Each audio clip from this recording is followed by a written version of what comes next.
I'm Patty Drey Busse. I'm the managing editor at the South Washington County Bulletin, and I'm here with Chris Reese and Tom Dippel, and we're going to be talking about budget issues, specifically with the county budget and then the school district's budget.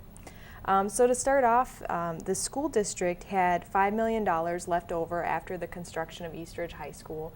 They've been going through a process with a task force of deciding what to do with that money.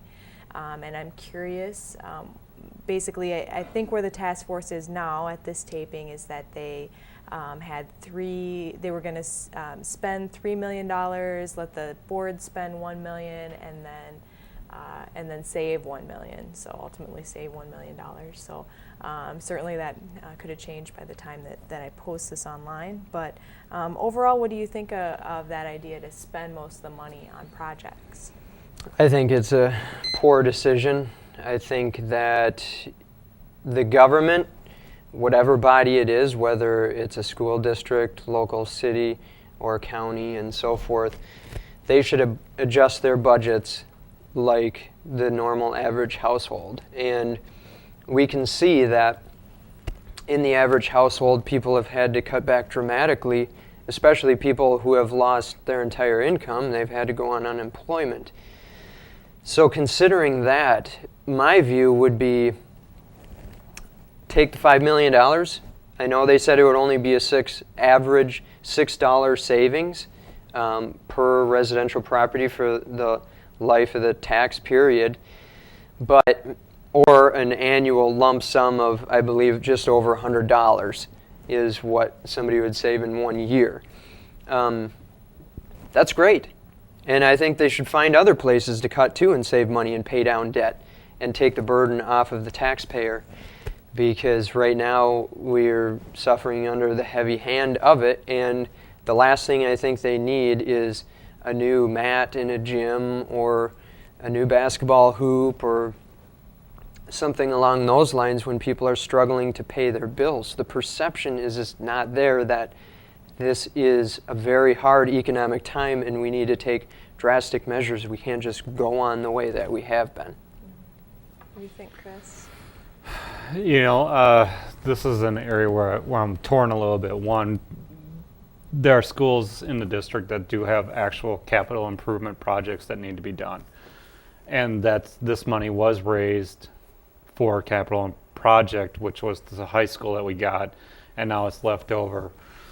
So I think there are some very legitimate capital improvement projects that can be taken care of, that will either have to be taken care of this year or we'll get stuck with in another levy in 2-3 years, whenever. So the fact that they have money that they already got from the taxpayers once, look at prioritize what are those big projects, whether it's a heating system in Oltman or wherever, prioritize them, get rid of them, so then, you know, when they do come back to us and ask for more money, it's not on the list again. On the other hand, you know, I was really disturbed by the quote that came out and said, well, it's only $6 that goes back. It's not even worth it. And that was attributed to paying down debt.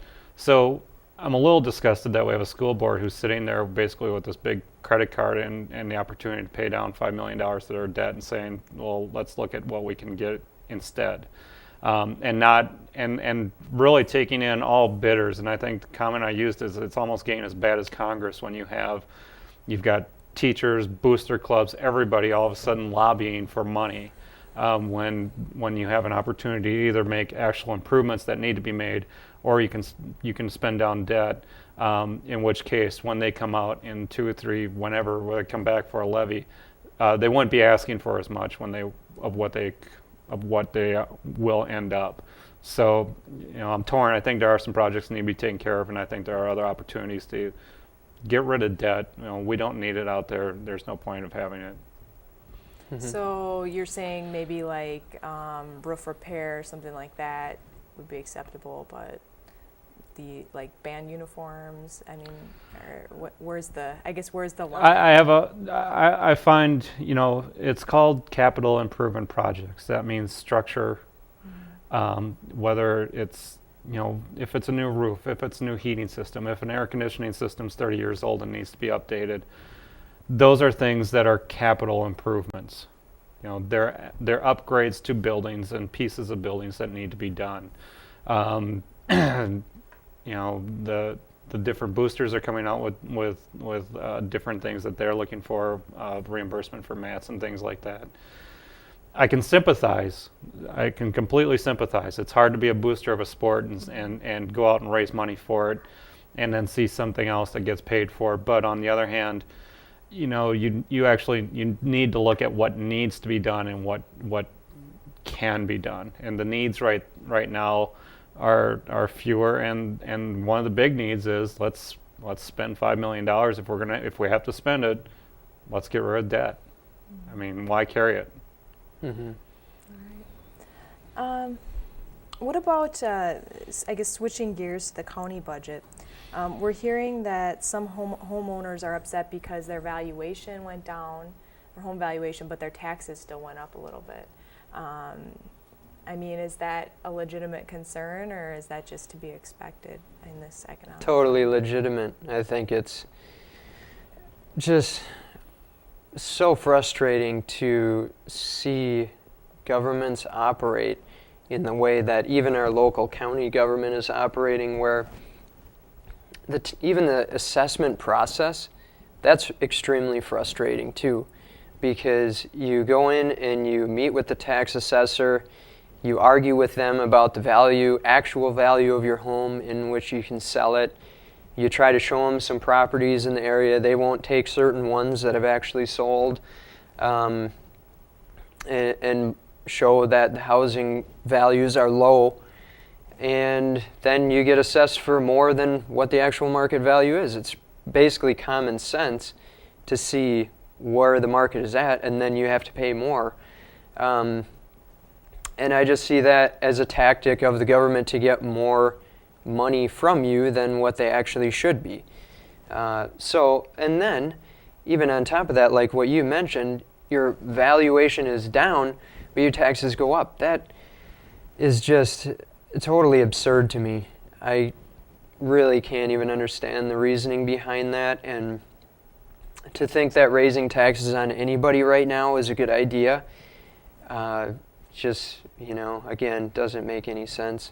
Well, I guess to, play devil's advocate maybe a little bit, the county is, saddled with a lot of those safety net roles, or does play a lot of those. So, I mean, isn't it fair to say that since it's a poor economy, they need the extra money to help those that have lost jobs and, that kind of thing? No, I think that argument is actually turned the opposite way, because to create jobs, you need capital formation and savings.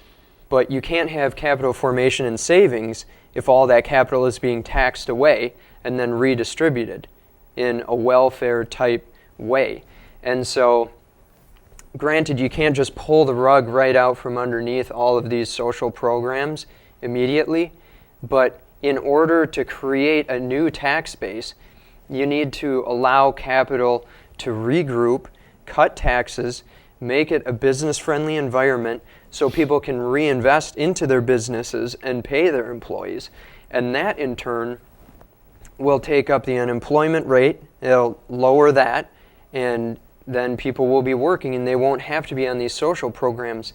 But what you just mentioned is actually the exact opposite of what we need, because that will simply overbear the economy, suck the lifeblood out of it, and then you're left with no economy at all. What do you think, Chris? To which part? Either part, whatever. I do have a hard time when you're getting assessed more for taxes after you're seeing the value of your home go down. I mean, you cringe when you get to December and you see the county tax bill come in, because you're wondering how much it's going to go up. And when you're in a down economy and you know the value of your house has dropped $20,000, $30,000, $40,000, $75,000, and yet you're either paying the same or a little bit more, it's frustrating, and it's not something that should happen. I mean, you should be paying what based on what the fair market value of your home is.